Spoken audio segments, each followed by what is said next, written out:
Welcome to the latest episode of 5 on the Floor on the 5 Reasons Sports Network. Thanks for joining us on our favorite podcast app, on Apple Podcasts, on Android, Spotify, or the 5 Reasons YouTube channel. If you're not subscribed to Off the Floor at this point, I don't know what you're doing. This is where they were going until 4 in the morning last night. Yes, you can turn the notifications off, but you can also check out all the channels when you're on there, including our live stage shows, which do not end up on the podcast feed. So check it out. Go to the link that's right here in the description. Click all the way through. You'll bypass the Apple upcharge, pay the $2.99.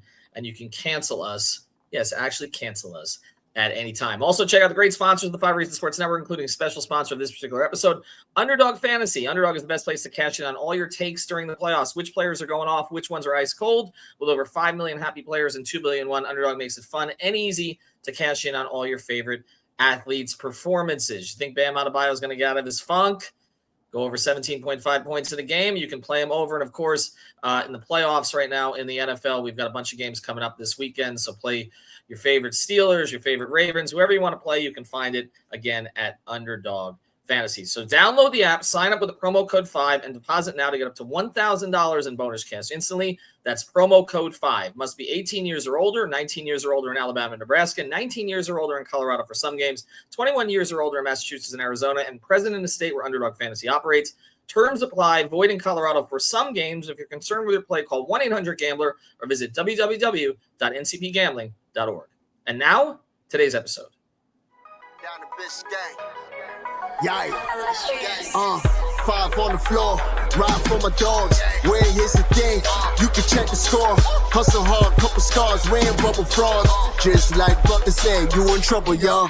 Kept the flow playing, got it all banned. Y'all seen the block, stop with one hand. And Pat we trust. You sound scared. It's power, have the guts. We're here to bring the heat. Y'all can hang it up. Welcome to 5 on the Floor, a daily insider show on the Miami Heat and the NBA, featuring Ethan Skolnick, Greg Sylvander, Alex Toledo, Brady Hawk, and others from the 5 Reasons Sports Network. Also, make sure to subscribe to Off the Floor for the most heat anywhere.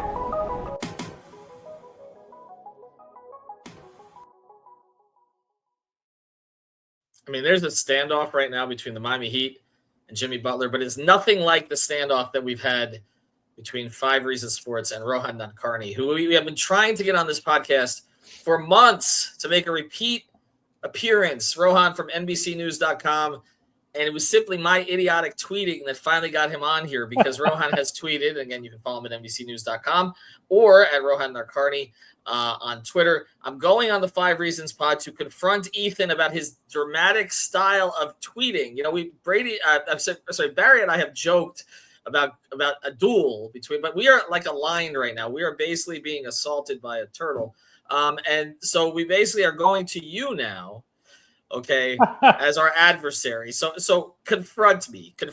So first of all, it's like, not only have you like pioneered this tweeting style of like line break, like kicker. I was a writer. Like everything is the end life. Everything reminds me of the end of your Bleacher Report columns, which I enjoyed, by the way. Got me through a lot of Miami Heat Big 3 stress. But for some reason, everyone else feels the need to do it now too, which is what I don't get. And I guess as a tribute to your influence, what Brady, like every Brady tweet, I'm waiting for the punchline now. I don't know. It's like it's a rule. It's a rule when you join 5 Reasons, you have to do this. It's like, is that the application? Send us your 5 most dramatic tweets. Well, Alex isn't actually on Twitter, is he? Because I'm not aware of it. No, just do it all on Discord and, now. It's the same thing. Line breaks. Yeah, he does it there. Like I tried to get him to get the Alex Toledo NBA Twitter handle, and he'd have 10 times as many followers as he has right now. Because of course everybody appreciates his accountability and insight. Right. But that has not happened to this point, and so he has not adopted it. But yes, Brady and Greg does it too. I will say that. Greg's in there too. Greg does it too. So we're talking Dolphins. We're talking Dolphins offensive line today, right? We're talking all Chris Greer, Mike McDaniel press conference. Yes, that's what we're doing. Let's update on the news here, and we're going to let you get in on this because I know you have very specific takes when it comes to Jimmy. But there actually is news. I keep saying, what are we going to do on a podcast on Jimmy tomorrow? And then there's an advancement in the story because essentially we've just got like they're lobbing leverage plays at each other. Okay, so I'm going to go back to where this was over the weekend, where I started to hear that, again, the Heat they had a series of offers. They didn't love anything yet, but they were looking at them. and Jimmy's camp believe that something could be done as soon as Monday. I did not hear that from the Heat, but that was the belief that maybe this could get done by Monday. Now, nothing did get done by Monday. And then there was a Sunday night, I guess it was, that, it came out, and both Anthony Chang from the Herald and I reported this, that the Heat were willing, not just willing, but they were, essentially, if there was no trade before January 17th, that the plan was to bring Jimmy back, okay, or at least tell him, okay, you can come back now. The suspension is lifted. The unpaid suspension is lifted. We'll begin to pay you again, but you need to be here, part of the team, and that first game against Denver. Okay. A lot of people didn't believe that the Heat were actually serious about that because, of course, that's like a Molotov cocktail. But I said they were going to continue to weigh offers while that was going on, but that they were open to doing that. Of course, it makes sense for the Heat to say that because they have to be open to that possibility. And then, of course, if Jimmy was to decline it, okay, or to come back and create more untenable, I keep using that word because that's been used with me, untenable situations, okay, that they can then try to suspend him again. Because the last option, the one they're not going to consider, is sending him home with pay. They're not going to do that. So, again, they need a reason to be able to suspend him again if he's not going to come back and try to play well for the team. Okay, so that's where things were. Then yesterday, there were the reports, and it feels like they went through our pod with Evan Cohen and picked out every team in here that potentially could trade for him. And the two that came up or started to circulate the most were Milwaukee and Memphis. And now within 12 to 24 hours of that, and I'll go to Alex on this first because your thoughts on sort of the timing of it, and then I want to get to Rohan's overall view on this. Now, all of a sudden, Chris Haynes, somebody I know very well, obviously he's very involved in the Dame stuff. We're going to get into that too. He's come out and said that basically it's been known that he doesn't want to go to Memphis. And then there's reports was it Memphis or Milwaukee? No, yeah, Memphis, right? And now he only cited Memphis specifically as the one team. He cited Memphis, and then now there's additional reporting that he may not want to go to Milwaukee. And everything is pointing to the fact that this is basically a one-team situation for him, which, by the way, is what the Heat now believe. They believe that this has been a Phoenix thing all along, and if you start to do some detective work on Twitter and other platforms, you can start to put those pieces together also, that he has some belief that they're going to extend him, and essentially he would get what was going to be Bradley Beal's money. But, of course, there's that issue with Bradley Beal, and then I'll let Alex get in. There's that issue with Bradley Beal that, the Heat don't want him, okay? They do not want him right now, okay? Even if he lifts his no-trade clause, which they talked to him about last year, they do not want him right now. So he would have to go to a third team. But not only would he have to go to a third team, he has to agree to go to that third team by lifting the no-trade clause. And it doesn't seem he has a long list of teams he would go to. And then there's the other complication that his agent is the father of a Suns executive, and it makes you wonder whether pressure could be applied on him. The agent seems to me to be in a very complicated spot, Mark Bartelstein. So that's where things stand, but it seems like something was moving. This is just my perception of it, and Alex, we talked about this on off the floor. Something was moving in some way here, and now it was essentially Jimmy's side's turn to make it clear, no. Because they really want to get him to Phoenix. Alex, is that your perception of that with what happened today? It's really hard to not look at it otherwise.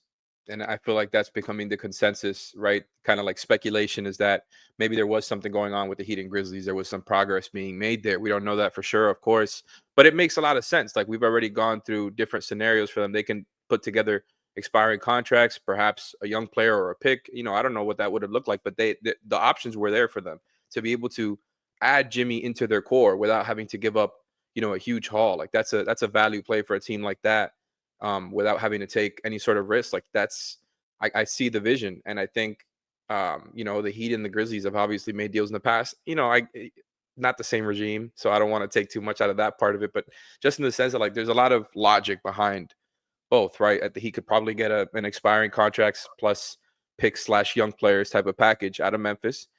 And I don't see, honestly, why Jimmy wouldn't want to play for the Grizzlies. As far as a basketball situation, what I'm left thinking is that maybe the Suns are the only team that him and his camp feel sure that would offer him the extension right away.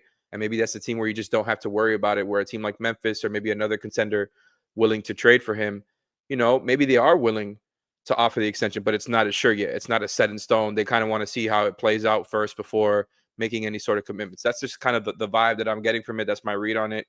Not sure that that's the case. But yeah, obviously things have changed since the report that night after the press conference that he was willing to play for quote unquote 29 other teams, which is of course never to be taken literally, right? But like, yeah, he went from him and his camp went from that, which seemed like a play to expand the market, to now this, which is obviously limiting the market even more on top of the other stuff that was already baked into it with the age and injuries and all that type of stuff. So yeah, I mean, at least something changed here. At least we got something to talk about. Yeah, all right, so Rohan, if I could just hop in on that real quick. Yes. I do think that, to Alex's point, I'm sure this is more speculation on my part. I want to be upfront. Like, I've not done a ton of reporting on this. I'm not covering the NBA full time anymore. Based on, like, I was in Vegas for the NBA Cup, talking to people just kind of around there at Scuttlebutt. I always thought Phoenix was the most likely destination from the moment that first Shams report popped up. And a lot of people were like, focus on Phoenix, because they're the most motivated to get it done, even as unrealistic as it seemed at the time. I don't think it is Phoenix or bust. I think that's definitely the team that's most likely clear to extend him. I mean, the problem is that Golden State seemingly taking themselves out of the race. But if this were to go until the deadline and Golden State were to get back in it, Golden State, it continues to kind of slip in the West standings. Steph, if Steph is to grumble enough, I think that's a team that could get back in it. And I think Jimmy would seriously consider that just based on what I've heard. But to Alex's point, I think Memphis, the issue there, I don't think is the basketball situation. It is that front office realistically going to extend Jimmy when they already have Bane, Morant, and Jaren Jackson playing on extensions? They're in a small market. They're already cash strapped as it is. We've seen them already try to get ahead of their luxury tax burden with some of the moves they've made in the last few years. So I think that's why you're seeing some of this reporting. Why I don't think it's going to be a situation where, let's say if he was traded to Memphis tomorrow, he's not going to report or something like that. But as these things happen, there's always communication with these front offices. Are you going to extend? Do we want to extend? Like, I'm not sure which side is the one unwilling to commit there. Well, that's interesting, and I understand the Memphis situation because on paper, the Memphis basketball situation to me makes as much sense as any, right? I mean, he's a perfect fit there, and if they're not giving up Bane in particular, he's a perfect fit.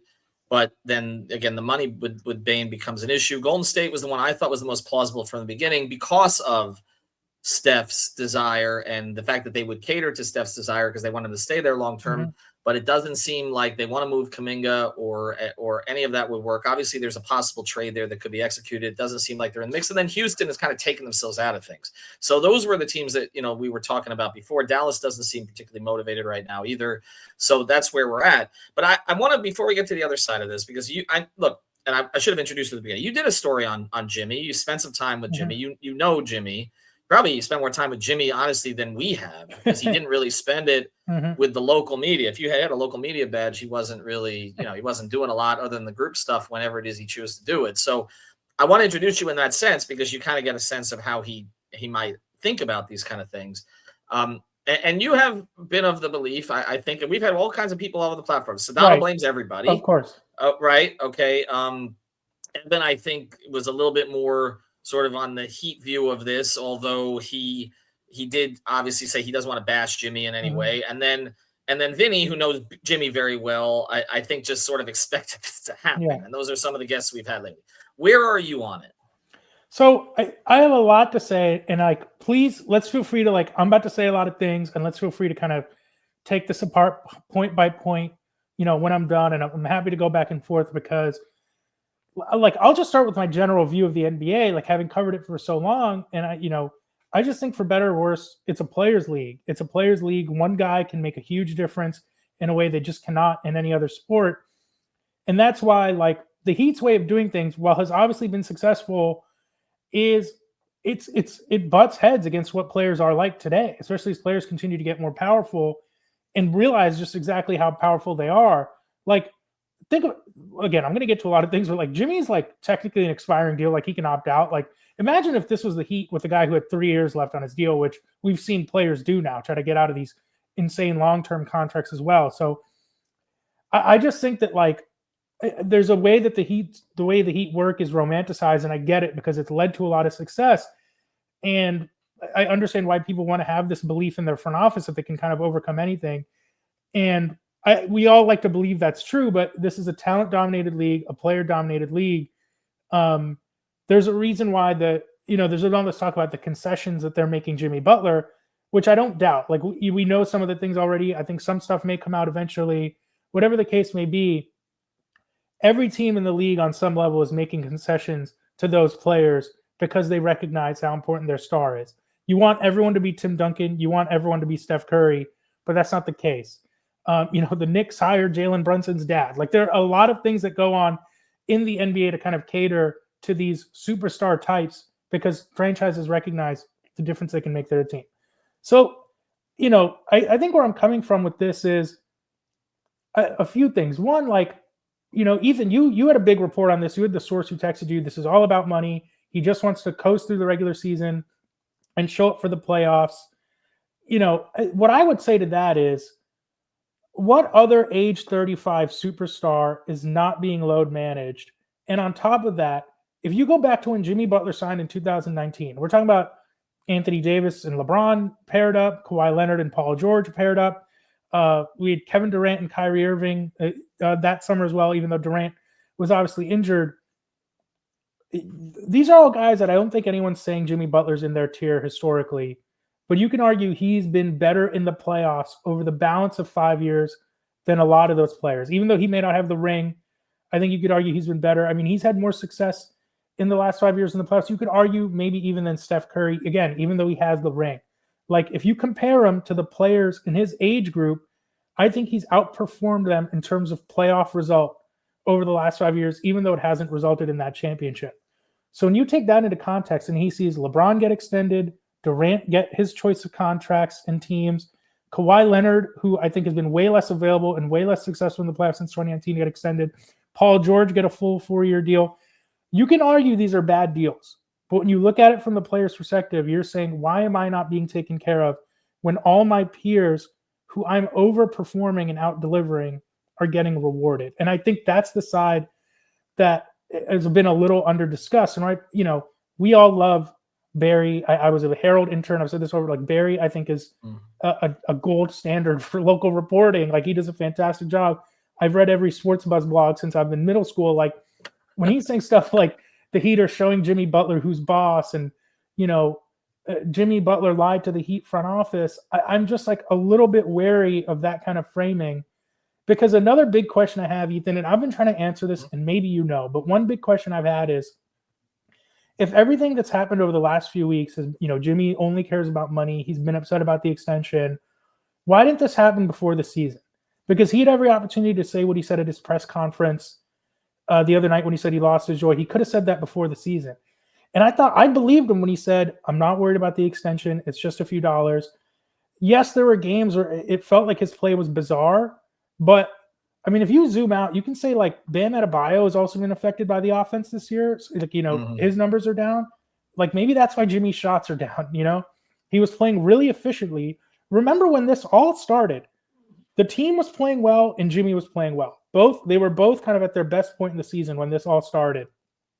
And in fact, you had like Heat Twitter detectives being like, a Bernie Lee masterstroke to get Heat leverage. That never made sense to me. That's to me never what this was about.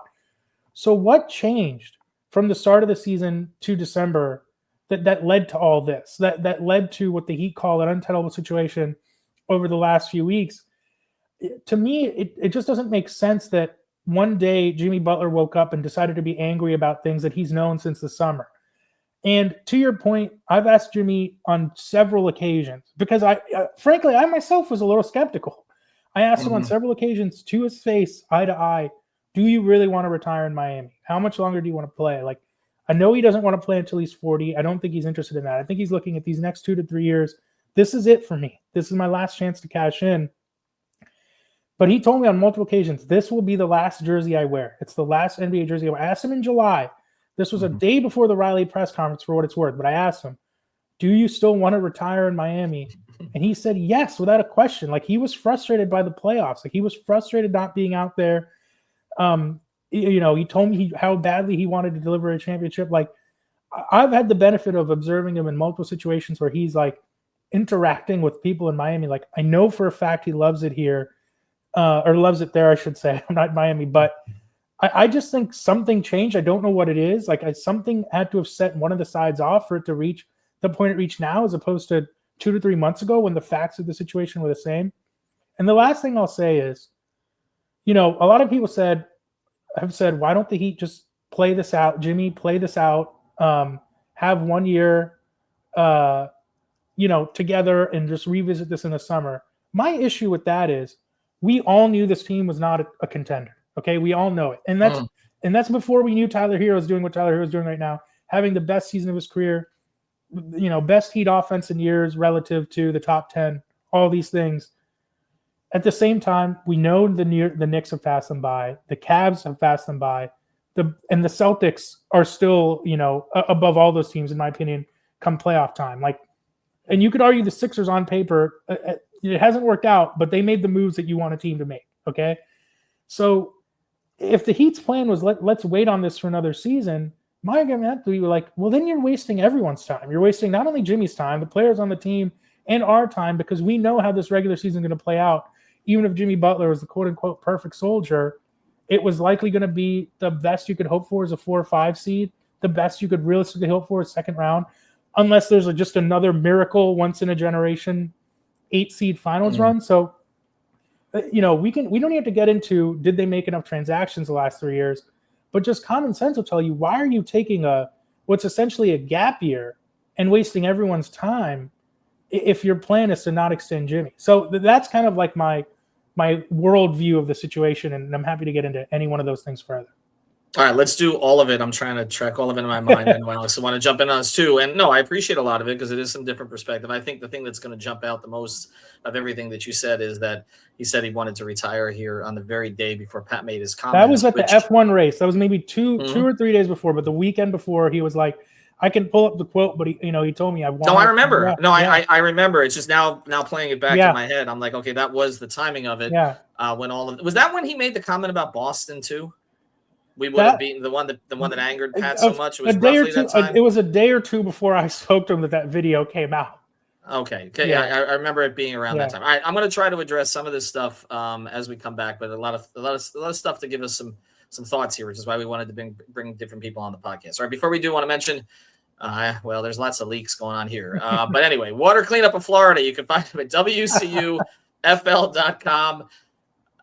I don't know. I mean, if you've got an issue in your house or place of business, we've been talking about a lot of those lately. You can go to the preventative maintenance for Michael Robert and his team. They're based in Boca Raton. The leak detection, or if things have already kind of fallen apart a little bit, get the damage assessment. They will work with you as you work with your insurance company. They're good people. They got more than 100 5-star reviews on Google. Again, they're based in Boca, but they service not just the entire Tri-County area, so Dade and Broward, but also across the state. Anytime there's a hurricane, any kind of natural disaster in the state, they're there. And they're helping the people out. And if they can't do the job, they will let you know. So check it out again. It's Water Cleanup of Florida. It's Water Cleanup of Florida. I almost hate to use this expression at this point, but if you've got the schmutz, they got the guts. WCUFL.com. I think we all sound scared around here lately. Let me try to address some of this, and then I'll pivot to Alex because there's a lot to digest. The one point that you made there that sticks with me the most, that is not something I've really heard brought up before, is this idea of this being a gap year anyway. And so if that's the case, then, okay, what are you waiting for? I get that. My perspective on this had been, as far as the money goes, I was not 100% against giving him the extension. I really wasn't. Okay. I mean, we're talking about an extra $3 million for the first year and then $58 million for the next year. And then the books are clean there. So I wasn't 100% against it. I wasn't against, unfortunately, and I know you follow the Dolphins as well, I wasn't totally against giving Tua the extension. I'm still in on Tua. Well, not giving up yet. Okay, well, I don't want to give up on it, but obviously it's a little problematic right now. Yes. Okay, but I was okay with that one too. They didn't have to do that. The Dolphins could have let that thing play out. They didn't, and it hasn't totally blown up in their faces, but a little bit. Yeah. Okay, so these are these decisions that these franchises have to make, and I would say I was 60-40 against giving him the extension. But I also understood Pat's logic and the organization's logic about, okay, like you said, you need generational runs to get out of the 7 or 8 seed to go to the finals. And so their feeling was, and I get it, that, maybe if we played a little more in the regular season, that we wouldn't be in that position. And then Jimmy wouldn't have to do that kind of ridiculous lifting that he did before. And, Pat called Tyler fragile at the press conference, and Tyler hasn't missed a game. Yeah. So there was a response to that was positive. And I know that, Pat sometimes, first thing, I don't think Pat is, and again, I've been around Pat since 96 in one way or another, again, not close, but I covered when he was the coach, when he had to talk every day, I was around. And I don't think he's as clean in the way that he says things now as he used to be. Yes, he's a little more blunt as he's aged. Well, he's blunt as older folks tend to be sometimes, particularly if they've accomplished certain things in a certain field. It's almost like it's getting like a lost in translation type of thing. I don't think he means to sound as. I don't think he realizes in the moment when he's doing it how harsh he's being. And they were, and the people around him were surprised at that comment, and that's why. And we had Sedano on the podcast. I got a text from George that night says they got to trade him now, because again, there has to be an anticipation, I guess, to a certain degree that Jimmy might take certain things a certain way, and Jimmy is more combustible than most, as even those around him would acknowledge. Yes. Okay, so there are a lot of factors that go into this thing, and I think that but their feeling was, okay, if he plays a little bit more, and we're a little bit further up in the standings. Then, and at the same time, if we get a pop from somebody, and it turns out it hasn't been Jaquez or Jovic, it's been Hero. If we get a pop from somebody to take the burden off of him, that he won't have to carry as much. And this is kind of where some of the contradictions come in here, because I'm confused about the whole thing about the offense. That's the part that doesn't make sense to me, and why he kind of, in my view, and I'm not going to back off this no matter who says anything to me, he threw Spo under the bus at that press conference. And I don't. And Spo's had some issues this year, too. We're going to do a whole podcast about all the leads they've blown, okay? But we talked about the offense during the preseason. And there was a pivot away from mid-range, which is Jimmy's bread and butter, and which has also been Bam's bread and butter. And they have struggled with that. It's not – Bam has had – obviously, he declined more than Jimmy did in terms of when he actually has played this year offensively. But Jimmy has said repeatedly that he didn't care how much he scored. He wanted others to kind of take up some of the burden of that. And so they created an offense that leaned a little bit more on the guards. One of the two guards has performed. Yeah. The other has not. Okay. But one of them has performed at an all-star level. And it seems, too, that kind of pissed Jimmy off. I'm not that Tyler did it, but that – I mean, Alex, okay, I'll go to you, Alex, here on your thought on that. Like, because you can't have it both ways here. Yeah. Did he want the burden taken off of him or not? Like, Tyler Hero is having a season that statistically – I'm not saying he's as good – that statistically is right there with Donovan Mitchell's.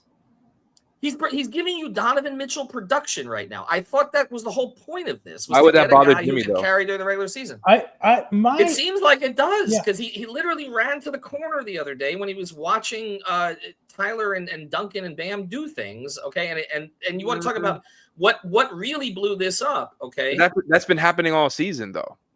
I mean, Tyler's been a focus of the offense all season. It's not like that just happened over this past couple of weeks or something. But why was it? Why were the Heat led to believe? Because they were led to believe. Why were the Heat led to believe that he was going to come back focused from, again, the illness, which there was an illness, whether or not it needs to last that long? There's some dispute about all that. They expected him to play against Atlanta and Houston. He didn't. He was, I guess, playing dominoes in the facility during the Houston game. But then he comes back before he comes back for the Pelicans game. And I'll go to Rohan on this. Before he comes back for the Pelicans game, the Heat are basically assured he's going to come back. I reported it because that's what. Not only were they assured, his agent was assured he was going to come back to do this. I don't think that his agent lied to the Heat in that regard. And he came back, and within the first 6 minutes, it's like he checked out. Okay, as he was, and I'm trying to, because I've watched it again, and I've been asked to watch it again, and I watched it, and it looks to me like he checked out. So I'm just asking Rohan, like, does he want help? Like, why is the offense all of a sudden an issue then? Listen, that's the one thing that I think is frankly, like, I don't want to say like I don't have a defense as if like everything else I'm just kind of making up. Like, that's the one that confuses me also. And the only thing I can think of, frankly, is, the Pacers game. What was really unfortunate about that is that night Spo was like, it's on me. Spo even that night took the bullet for him. And for Jimmy to come out and then say, like, they're just asking me to stay in the corner, like, I think there's an element of truth to that. Like, even Bam the next day at practice was like, yeah, we've asked him to do different things. Like, because frankly, I think Bam is probably frustrated too. That whatever they've done so far has not really helped him at all. And,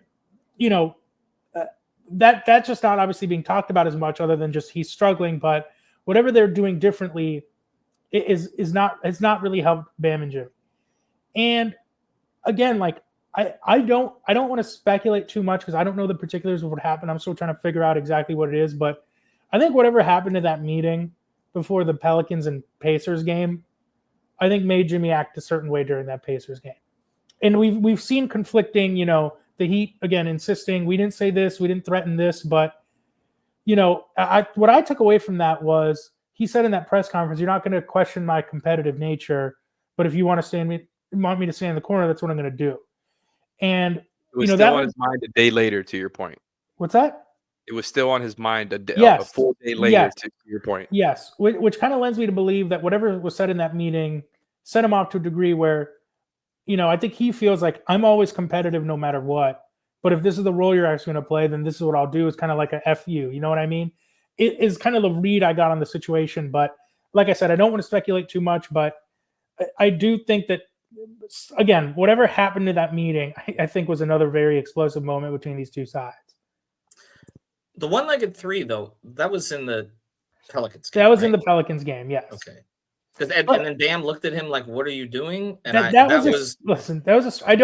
think the Pelicans game was as bad as the Pacers game. I get it. Like that was also ultimately his first game back. I thought he looked a lot skinnier, and they were playing against a bad team. So, the Pelicans game was not a great look, but that to me was, I think, in a different tier than the Pacers game. All right, I'm going to let Alex jump in here on some of the things, and then I'll have to maybe defend some stuff. And again, I'm not going to. People think I'm carrying water. I'm open to hearing some of this perspective because, again, I was in favor of Jimmy retiring in Miami. So I just want to be clear on that. Right. I really want Alex to get in, but real quick, let's like the worst case scenario extending him was he's here for one more season after this one, and then he's an expiring like the next year. Like, and you take care of your guy this time. Yeah. But and just again to the idea that like who handled it right, who handled it wrong. They might go another lifetime without getting a superstar as like helpful and sacrificial as Dwayne Wade, who still left. So, like, right way, wrong way, I don't know that it matters with the front office. But Alex, jump in. Go ahead. So, I agree with a lot of what you said, actually, Rohan, and just like the Jimmy perspective of it and kind of everything that's gone on. And I also agree with Ethan when he was talking about like throwing Spo under the bus. That's kind of the one thing that I really didn't like about the way that Jimmy's handled it. It's like seeing your parents fight when him and Spo go at it. It's like nobody wins. For sure. Those feelings for sure are coming for Heat fans. But it's also like, to me, in my opinion, it's not a valid criticism. Like I think the offense has changed a little bit of Jimmy's role, but I don't think the difference is that drastic from this and other seasons. I think he's been wanting another guy on the team to step up and take that leap that Tyler has clearly taken. Like I don't think there's no way I imagine him taking that in any sort of negative way. And then he's always wanted to like do this. His entire Heat tenure, he takes it easy during the regular season. And I'm not saying he doesn't try, but there's a difference between what he does in the regular season versus what he does in the playoffs, whatever you want to call it. I wouldn't say doesn't try because I think that's way too harsh and not accurate. I think he tries in the regular season. He just picks his spots more often than anything. Whereas in the playoffs, everything's at stake and he's trying his ass off. It's like 110%. All that being said, I feel like the Heat took this weird down the middle, let's wait and see approach. And it just felt like maybe like looking back on it now as a calculated risk, since it seems like they're okay with the idea of him walking and potentially getting nothing, maybe getting something back in a sign and trade. But it seems like they're okay with that part of the gamble, right? Because to me, that's the only explanation for why they went this route. And I questioned it at the time when they didn't offer the extension and that whole thing became public.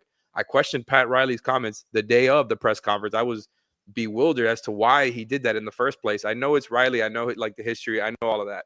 To me, in that specific case, if you're not going to pay him, which they probably knew at the time that they weren't, right? He said in the press conference, we don't have to do that right now. We've got a whole year for that, right? Like all that type of that whole sentiment that he threw out in the press conference. If you're not going to pay him, why do all that?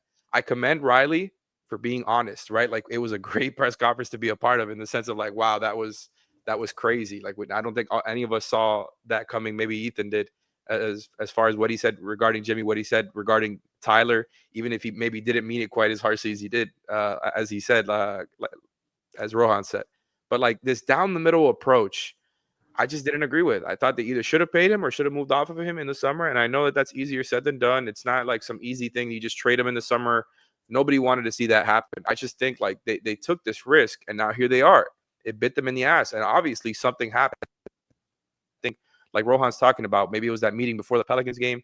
Maybe it was, a culmination of different things that have happened throughout the season, before that first Shams report came out. I don't know. I don't know how many instances there have been that have bothered him or not bothered him, right? But it's obvious that something's changed since the beginning of the season. So I largely agree with Rohan, and I'm not a big fan of the way the Heat have handled this whole thing. Even if I'm also not a fan of Jimmy throwing Spo under the bus. I think the Heat largely started this, right? Something changed in between then, like in this time frame, and the way they've handled it, like there was the risk of this happening. Like he's done it everywhere else. The one part of this, and then I want to shift to kind of what happens now, and what should happen now. And I'll probably try to put the dramatic paragraph pauses in as I speak. The one thing is he just had against Detroit literally, if you go to Basketball Reference and you look at the best games of his regular season career, he had the second best game of his entire regular season career. There was one game where he scored 52. I will die on that hill. But he was doing a better season than last season before those two games. I will die on that hill. Okay, and if that's the case, then that whole thing about the offense, when literally that game was just give the ball to Jimmy and get out of the way, that's the part of this. It's like if Jimmy Butler wants the ball, he goes and gets the ball. Yeah. He goes and gets the ball. And so this pivot to Tyler, which if that's the issue here, I mean, it wasn't like they leaned into Bam. Okay, they haven't leaned into Bam. He leaned into Hero, and Hero has delivered, and that's why to me this just comes down to the money, and that's where I understand the perspective which George brought on here as well. And I know Alex, you've kind of spoken to this too, and Rohan, you seem to believe this also. Look, if you weren't gonna pay him, okay, then try to move on of the summer. I think that would have been a real hard sell to the fans here, honestly, at the time. I don't think people are thinking about this. One of the things that people have to realize, I think, is that, and we appreciate everybody who follows us on Off the Floor and follows us on 5 on the Floor. Thank you, and all of that.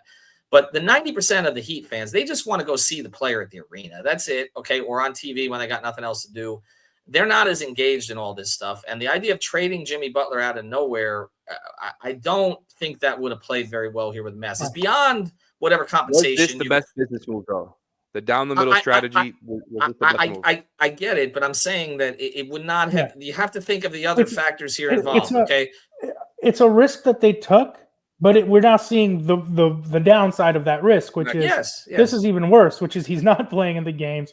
And they're in the news every day for either him being upset or the team being upset. I also just want to go back to the availability real quick, because Ethan, you mentioned something earlier that they thought maybe if he plays more this year, they won't be in the play-in, etc. First of all, in his first year in Miami, 58 games. I think the regular season was shorted. He played most of the games. 2021, I throw that season out of the window. I think the 2021 season, you just cannot take anything from it. He had COVID. He lost a ton of weight during that season. They had the shortest turnaround ever. Like, you can't, Then 2022, which I think was the best team that they had. That was, we don't have to get into the Kyle Lowry discourse, but they get Kyle Lowry, they get PJ Tucker. I think that's the best team they had. In 2022, he played 57 games. That's this fewest in the last 3 years. And they were the 1 seed, in part because I think they built a great team. What Lowry did that year, when Jimmy and Bam missed some time too, what they did that year was really, really good. They had these other vets on the team. Even though Jimmy was not available, the most missed time he had in the last 3 years, that team was the 1 seed. 23, when they made the finals, he played 64 games. I think that was his best year in a Heat jersey. He was second team All-NBA. So now you're looking at last year, he played 60 games, and I get that they're upset. He missed the playoffs. Like, the hit he took to miss the playoffs was a legit hit. It's not like Kelly really. We all saw it. Like, I don't think he was sandbagging it. Or something. I think, Rohan, the idea was not that it was not a legit hit. The idea was that they shouldn't have been in that game in the first place. Of course, but my pushback to that was a year earlier he had an all NBA level season, and they were still in that position. And that to me points over the construction of this team, which is going on its third straight year of kind of being in this middling scenario. And that's why I think it's like, I get that they look at the finals run and say, why isn't this what we are during the regular season? But I would come back and say you had 64 games of all NBA level play from Jimmy Butler, and you were still in the play-in. Looking at it as just an availability issue, I think, and again, like look at the mid-30 stars. Like KD has had a season recently where he played 70 games. Same with Paul. But you look at the 5-year sample of when Jimmy got to the Heat, his games played over those 5 years in line with his peers. Kawhi, Steph, KD, Paul George, guys who are getting extended. And I get it. He's not in that tier. I'm not arguing he's in that tier. But bar for bar, playoff success, he's there with those guys since he joined the Heat. I think despite limitations that those other guys have not had to deal with. Well, I think one of the things going forward was, not just that there was not enough availability, but that there would be less as his body started to break down. And I've been one of those who's pushed back on the whole Tibbs thing, which I know a lot of people focus on all the minutes he played for Tibbs. But remember, Jimmy started a little late in the NBA. He didn't play much his rookie season. He didn't log the kind of playoff minutes that LeBron has logged. So I've actually made the case for Jimmy and his game holding up better longer because he doesn't rely on athleticism. Well, ironically, we're seeing a version of it this year where he's been right. No, he has been efficient. I'm not arguing that he's played poorly when he's played and been engaged. He has played, I think, better overall than he did play for the majority of last season. Where my frustration with him last season, and I think this was partly theirs as well, was not just that he missed 22 games, some of which were family related, some of which even his people around him will say 5 or 6 he just didn't want to play. That's their view on it, but that a lot of them were legitimate. Okay, they think sometimes, I think, that he would take an extra game or two, all right, to get back because he doesn't want to embarrass himself and he wanted to be back right. But by the way, the same has been said about others who are on the team, including one who's popped this season. Okay, so it's not just him that they've had that view of. Bam is the one that typically will play through everything, whatever. And I also think we're seeing the effects of that on Bam. I get it, and that's a whole.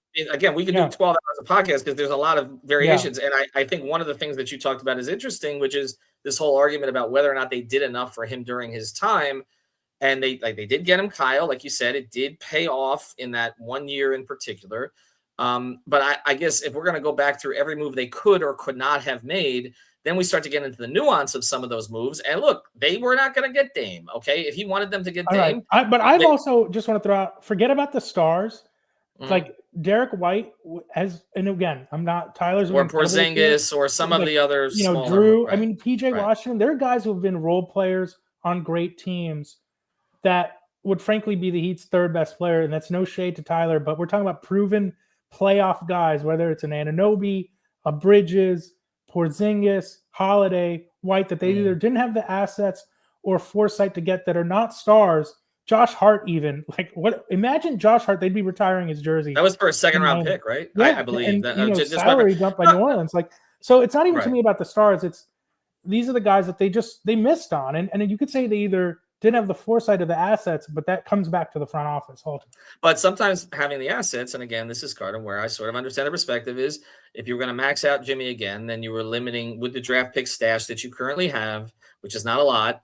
Then we can say, well, the draft pick stash would have been more if they didn't have to give away a pick to give away Oladipo or 2 picks or give away, or with Dedmon or others. So there's a lot of I get it. This is already starts with summer 2017, also with all that stuff, all the contracts they made that they had to get off of too. Unwinding. So I get all of it. Like this is more nuanced, I think, than maybe my tweeting style allows for. That's why I wanted to have you on the program. That's why you're wasting all those characters with the spaces. I gotta pretend I'm still a writer. But with all of that said, this way of handling it, I'm just not in on. And I think that gets to this, which is that people came at me because they found an old tweet from me about a year ago, and I try to acknowledge these things. I don't delete tweets, I posted a tweet about Dame, and how basically unless he went full Jimmy, he probably wasn't going to be able to get out. And now here we are, and we're like at half Jimmy. So people are throwing this is I hope this is 3/4 Jimmy, because if it's going to be a lot more than that. Maybe not, because it'll be entertaining. But anyway, and people are coming at me, and there are differences in this situation and the Dame situation. Dame, for whatever you want to say about the fact that he had signed a contract, which was a commitment to Portland, there were years and years and years of incompetence in that front office. Okay. And that's not, we can argue with specific things that the Heat have done, but to call them an incompetent front office is a bridge too far. Right. Okay. Agreed. So that's Agreed. all right. It's a bunch of bridges too far. So that's one thing on this. The other thing is like Dame at least was upfront about this stuff. Like he wanted to go to Miami. It got out. I know he didn't, stomp his feet and do it, but he got it out through the people he needed to get it out from. This thing with Jimmy, it's like it got out that he'll go to 29 other teams, and then the Heat it seems to me that the Heat started to negotiate with some of these teams, and now it basically looks like it's just Phoenix. All right, so just say that at the very beginning. I think there's a level, it seems like things are being held back to kind of level up and like take it to the next leverage game. And also, Dame didn't throw, at least publicly, a coach under the bus. Dame didn't appear to quit in the middle of the game. I know it happened in the offseason, but it's better to happen in the offseason than during the season. Press conference. Right. Well, that's just another reason why I just want to know what happened between the months of September and December that led to this all starting, because they saw the Dame playbook. Like if he wanted out, there was a way to do it. And so I just want to know, why it happened when it did, because I do think that, yes, he had some weird games, but why did he have the Detroit game that he did if he was trying to leave? Like, why? Unless he's trying to show somebody that he's worth trading. I get it. I don't know. I don't know what he had to gain from waiting into the season to do what he's kind of being accused of doing, unless something changes. And that's why when people say he lied to the Heat, etc., it's like I just want to be careful with that, because I want to know. And maybe it's nothing. Maybe it literally is one day he woke up and decided, like, I'm doing whatever I can to get out of here. But to me, it doesn't make sense that this is happening when it is, unless something changed from the summer when he, again, 48 hours before Pat said anything, said he wanted to retire in Miami. Then at the start of the season, everyone was commending his professionalism. And we all were like, wow, Jimmy said what we wanted to hear. He's playing the way we want him to play. So what happened? That's why it's everybody was so on edge, Ron, that even when he shows up late to media day, right? And then, but he does show up ultimately. He says the right things, and then everybody took into the fact that he wasn't doing anything crazy with his hair, which I know annoyed Pat the year before, the whole emo thing. He didn't do anything crazy with theirs. But then I was in the Bahamas the next day, and he had a chance to basically double down on his professionalism. He basically said, no, I just, I might do something later on. Okay, I didn't have time to get to it this time. So part of this is just his nature, which is just he likes to troll, be contrarian, and you don't really know what he's thinking. And so you're trying to make sense of where he is with something. And that's why I come back to the whole thing about the offense, where he keeps saying he needs a 3-level scorer. He needs a 3-level scorer. He needs a 3-level scorer. Somebody to take off the burden in the regular season. Somebody who's willing to do it. Somebody who will play a lot of minutes. A quality shooter. Well, okay, now we have one, right? And the organization has one. Like Tyler has played at a level that is commensurate with the really good scorers in this league at his position. I'm not saying he's a perfect player, but he has done that extraordinarily well this year in an efficient way. And it doesn't. And now we're hearing about concerns about the offense. And I'm just like, say what it's about. This is about, they didn't respect me and pay me when I wanted to get paid for what I have done to lift this franchise out of the Hassan Whiteside 36-win doldrums. If that's the case, he has a case. I get it. I also understand the Heat's perspective that he's getting older. He's not available that much. You don't want to have to burn him that much. You want to have the financial flexibility to complement him in some way where you don't have to lean on him. And so they were going to be at loggerheads on this thing. No question. Yeah. But about the money. So let's just keep it there. Okay. Let's keep it there. Yeah. That's what it was about. And it seems like now when we see the intention, which is basically, okay, it seems like Phoenix or bust, when he knows that the Heat don't want Beal. It's basically like, okay, that's the one place that's going to extend me. So now we get into this, and I'll ask you how you think this will and should play out, and then we'll close because Joe Cronin made a trade out of spite, in my view. Okay, I know people say he got great return. You cannot tell me he got anything better than even the stripped down Heat package potentially of like Hero and a couple of picks would have been. So. I mean, he's got to get rid of Ayton. He's got, Robert Williams, Brogdon. It didn't work. Okay. I know there's some picks that are still sitting out there. We'll see what whoever replaces him does with them, but it didn't work. He made a trade out of spite. I do not believe the Heat will make a trade out of spite. I don't think they'll send Jimmy somewhere he doesn't want to be for the sake of just being there. They're going to try to get the best return they can, but I also don't think they're obligated to send him to the exact place he wants at the moment he wants it. Am I wrong about that? Is that a double standard after what I said about Dame? First of all, For me personally, I am a Jimmy fan, and I hope he gets to play where he wants to play because I just like seeing him in the playoffs, and I want to see him go on another run. So that's what I want to see personally. How this should have been handled, I know we can't change the past, but I think they should have traded him in the offseason if they knew they weren't going to pay him. And again, it's not easy, and I don't think they're a bad front office. And I know everyone loves accusing me of being a Celtics fan, but the Celtics literally traded Paul Pierce and Kevin Garnett when they didn't want to pay him, and they thought it was time to go in a different direction. And that is the risk I think a great front office has. And I'm almost surprised Pat doesn't do it because he's Teflon. Like Pat's not losing his job if he decides he wants to rebuild. That's just the kind of strategy he has. So I think that's what they should have done if they realized this was the direction they want to go. They decided they didn't want to pay him. I would be unhappy as a fan, but I'd respect it. And I also think a lot of fans here are like smart enough to recognize like, okay, it was time for this era to end. We're going in a different direction. That's what they should have done. What do I think will happen? If I were a betting man, I bet he ends up in Phoenix by the deadline. And I think the holdup right now is I think they're desperately trying to work out where Bradley Beal can go. The fact that they benched him, it's like I think they're trying to get Bradley to say any of the other 29 teams. But if I had to guess, I think he ends up in Phoenix by the deadline. By the way, probably before we wrap this up, like mention what Tom Haberstroh, your colleague, mentioned about that Pistons connection with Beal, right? That's probably relevant information. Yeah, there's like, Beal's got like agent has ties in the Detroit front office, and that they have ties with the Phoenix front office. So there's, listen, people in a the lot of nepotism do each other favors. That's how. Well, that's not the Kevin only Garnett one. The other ended in Boston, but. Well, right, because Kevin McHale sent him there, but there's also there's a bigger tie, which is literally Beal's agent is the father of his son's executive, and if you're going to lean on somebody to get him to where so that you can get a deal done, that's what you potentially do. It's not the most ethical thing in the world, but this kind of stuff happens all the time. Do you know what I'm thinking of with Beal though? Have either of you seen Office Space? Tell me one of you seen Office Space. I've seen Office Space.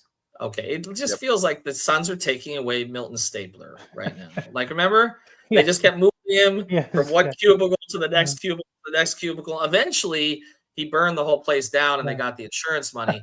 I don't think that's going to happen in this case. I think it's more likely to happen in Miami. But I mean, that's where we're at. I mean, the reality of this, it seems to me like if he wants to get to Phoenix, like Bradley Beal holds the cards. Yeah, as much or more so as anybody else. If he just says, "I don't want to be traded," Bradley said it too. He was like, "I need to be addressed. I hold the cards." He's right. Yeah. Can I make one last point though? Like to your point as well about what the Suns are doing with him, with the way he's been playing, like his value over the last year or so has gone completely down the drain as far as the way he's looked at, his reputation. Like the contract was already looked at as bad, to be fair, before he got traded there. But now it's looked at as one of the worst contracts in the league. No question. I think if you get him back to a team where he can have a big role and kind of start looking more like the old Bradley Beal in a way, even if it's not fully right, but just be a productive guy. Like I think that's a better, way for him to get the next contract. Right. I also think at the end of the day, it takes one desperate team to talk themselves into Beal to be like, who else are we going to pay? Who is this a guy who can get fans to come to our games because he's going to score 25 points a night? I'm not saying it's likely. That Suns unprotected first. Right. That's the kind of what it'll take. And I don't know if that team is out there, but listen, people have told me for years Russell Westbrook could never get traded on his contract, and he got traded multiple times. So these things do happen, but it's going to be very interesting to watch it play out. Well, I don't think it's done. I mean, I think we're looking at. I know there's some reports about Bill Simmons saying it's imminent and all this kind of stuff. I would be if it's a Phoenix move, it's not imminent. I don't think. Let me ask you this, Ethan. Over under 0.5. How many more games does Jimmy Butler play for the Miami Heat? I hope it's over. Me too. After last night, I'm like, can we get Bam's offense back and Jimmy back on the team? Oh my God. January 17th is what? What day is that? That's a Friday night. Yeah. Let's make that happen. So one way or the other. I at this point, I just want the story. It just lends to more dramatic tweeting. All right, Rohan, we appreciate you. We kept you almost an hour. Follow his work at NBCnews.com. Alex, also a Tropical Blanket. Thanks for our sponsors. Water Cleanup of Florida, Underdog. Use the code FIVE. VE. We need a new intro. Where's Mercy? 5 on the Floor on the 5 Reasons Sports Network. After all, someone needs to listen to my dad.